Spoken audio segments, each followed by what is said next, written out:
Hi everyone, William here with the Grand Duke Dmitri Diary series. We have quite a serious topic today.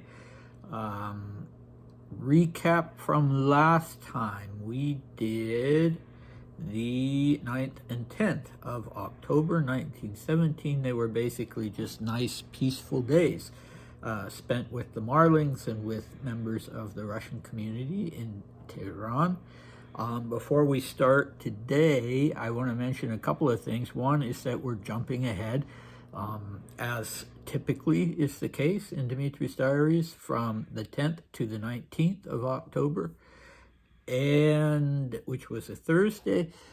And the other thing is that there's some interrupted text. There will be in the penultimate paragraph this time some text that I just can't make out. So I'll do my best with it. Anyway, you'll know what's happening when I'm saying blank, and yeah, we can talk about it afterwards. So, as I said, this is the 19th October, 1917, a Thursday in Tehran at the English mission. And, I forgot the third thing is that Dmitri attached a newspaper clipping, and I've read it and I've translated it, but I can't remember where the heck I put it. I don't know if I scanned that one. Or anyway, I don't know. I didn't bend over backwards to find my translation of that or to find the clipping itself. So, apologies for that. Anyway, here we go. I am again starting an entry with a few words about politics. I have decided to attach another newspaper clipping here. It's a speech, or rather an interview with Rodzianko. What he says here is so tragic that it probably needs no commentary. Then there's the space where he placed the clipping, and then he resumes. And this from the man who was the first to give the signal for revolution, believing that it was possible to do it from above. Many have made this error. I myself, in November and December of last year, saw clearly that revolution was unavoidable, but that it could be kept within the framework of the first 3 days under the flag of high patriotic slogans. That I completely believed. But I remember in March when there appeared the first manifesto of the provisional government, which began with the words, "With the consent of the Soviet of Workers' and Soldiers' Deputies," it became clear that the authorities were under the threat of the mob, so-called revolutionary democracy, and that such a situation threatened to turn into a dangerous dual power and consequently chaos and anarchy. Alas, those fears too quickly and dramatically materialized, and now that same Rodzianko has to say such things from which the Russian heart must simply bleed. Over the course of the week, I saw several people who were returning from Russia, among them General Staff Colonel Filippov, who's been appointed Chief of Staff of the Persian Division. Personally, I never liked him. He has always been terribly rough on his subordinates and rude to his comrades.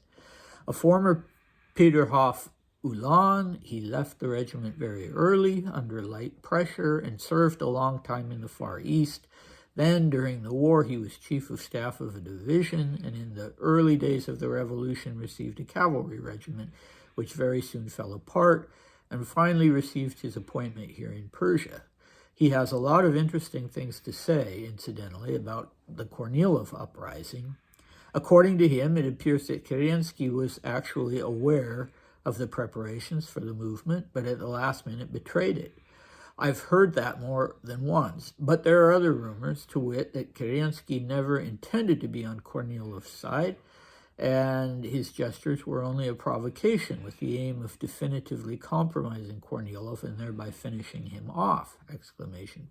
I personally think that the latter is probably correct.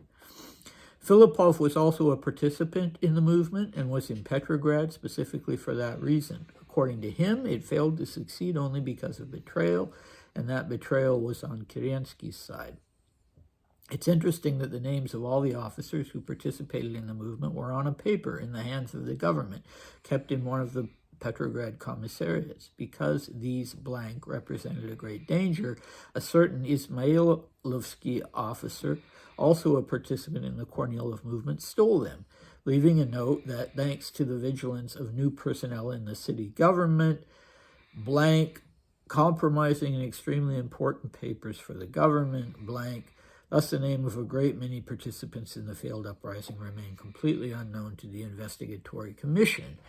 The program of the participants was as follows: with the help of the troops, who knew nothing except for a few officers, to seize power and overthrow the government, to detain and hang most of the members of the workers and the workers and soldiers' deputies, and to use force of arms, establishing Kornilov himself as dictator.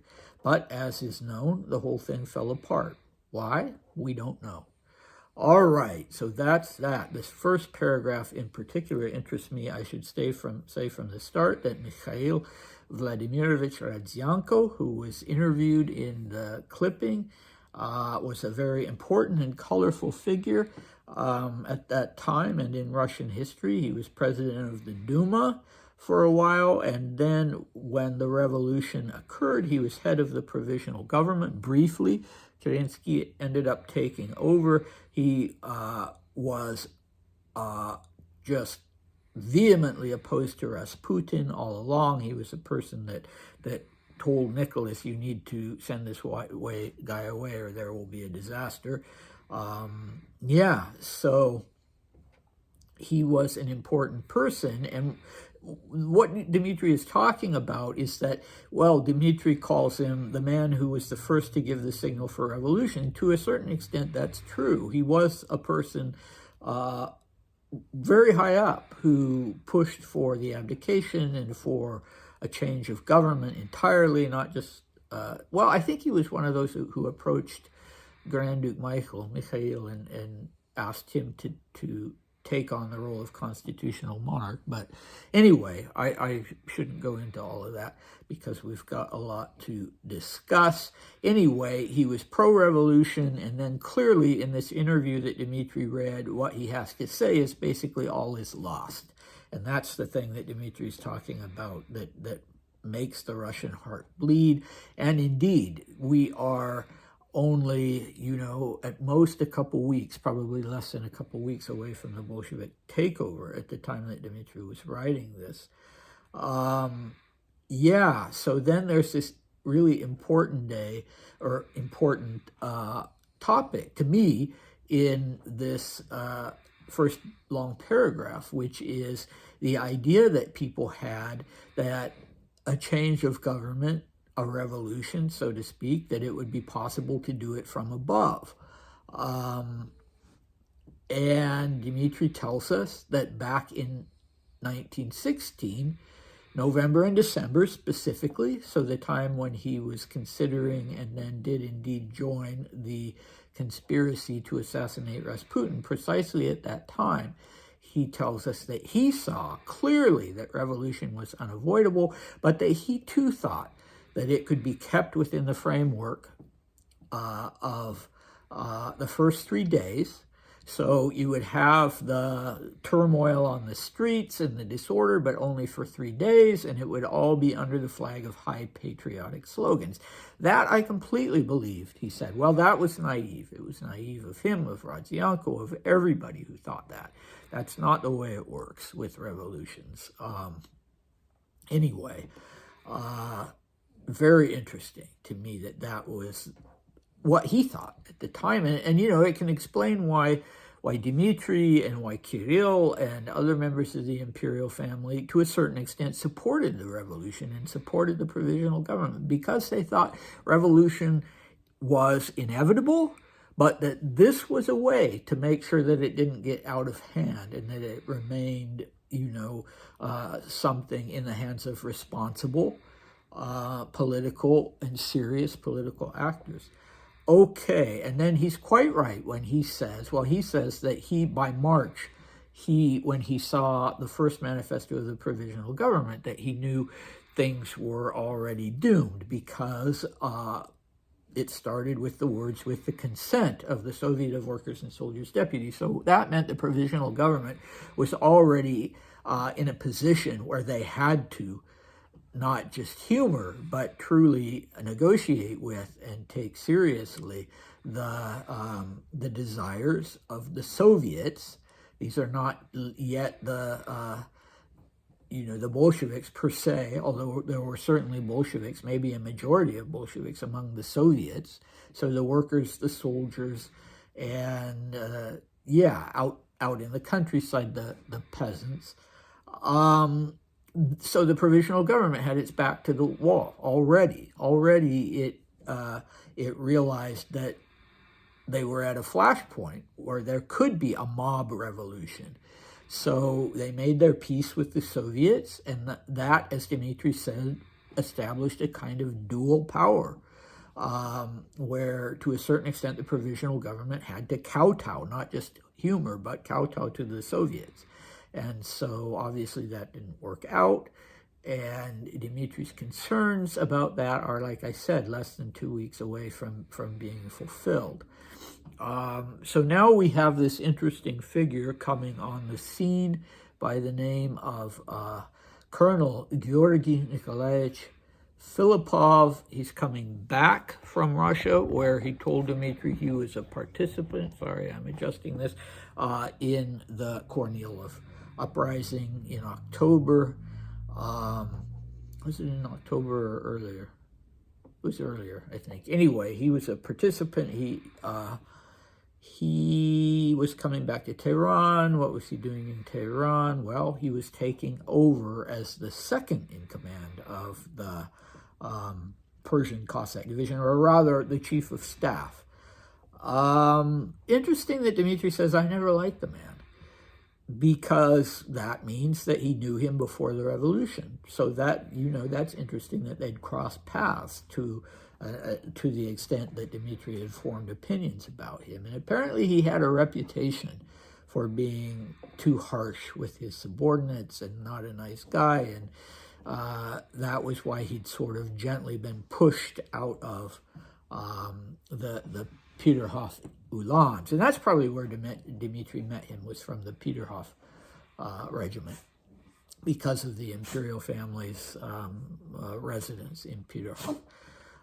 Okay, so putting these personal issues aside, what does he have to say about the Kornilov-Kerensky? The Kornilov movement and what happened with Kerensky. Well, I don't know if it's really known exactly what went on with that. I think some of you are probably more experts on it than I am. I'm not an expert on it at all. But, we've already talked about it in a fair amount of detail. Who was it who betrayed whom? Was it Kerensky? Was it a setup where Kerensky was sort of provoking Kornilov into moving on Petrograd so that he could wipe that movement out? Was it Kornilov with the intention of overthrowing the provisional government and setting up a military dictatorship?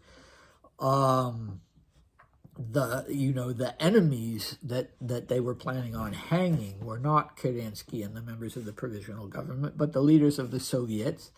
So to a certain extent, the provisional government and Kornilov and the troops were, they were simpatico in what they wanted for Russia and the continuation of the war. Anyway, what do we have next time? Well, as Dmitri said at the beginning, he said that there were more than one person who was arriving in Tehran at that time from parts of Russia. And the next one, there will be one man from Russia, a Russian man, but there will also be this very interesting Englishman by the name of MacDonald, who spent most of his career in Baku. And he will have a lot to say to Dmitri that Dmitri will be fascinated by, not only about what's going on politically, but even about how much things cost, like if you want to buy a new pair of boots. All right, so come back for that, and I hope to see you then. Bye.